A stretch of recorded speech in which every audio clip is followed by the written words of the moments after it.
Hello everyone, welcome to English Shorthand classes. Exercise 19. Get ready for the dictation. Start. The principles laid down in the said decision cannot have any application in the present case, although the decision rendered in this case in the decision under the Arbitration and Conciliation Act 1996 stop. Taking into consideration the arguments of the appellant, it is necessary to mention here that the court does not have any power to extend the time under the Act, unlike Section 28 of the 1940 Act, which had such a provision. Stop.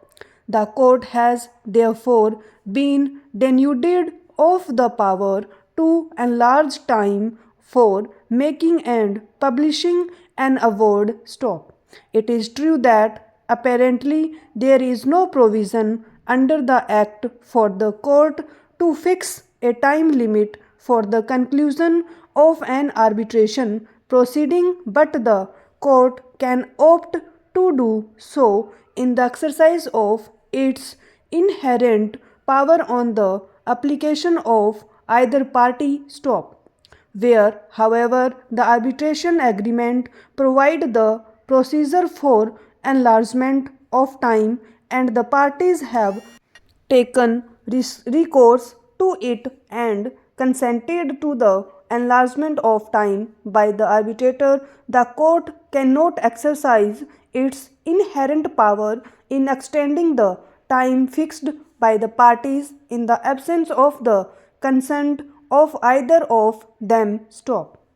The counsel for the appellant further contended that the High Court could not have terminated the mandate of the arbitrator. Stop.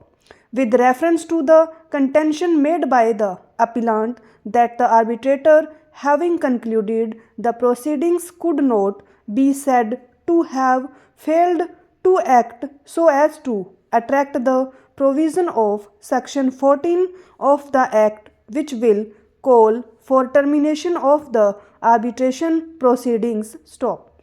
It is pertinent to mention here that the arbitrator had not concluded the proceedings as had been agreed to by the parties within the time fixed for doing so. Stop.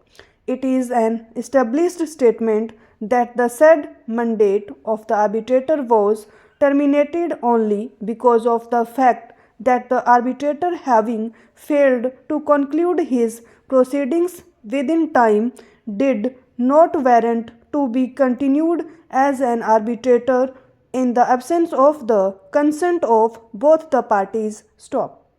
It is clear that the arbitrator had extended the time provided to it without any concrete reasons whatsoever, and thus his mandate was liable to be terminated. Stop.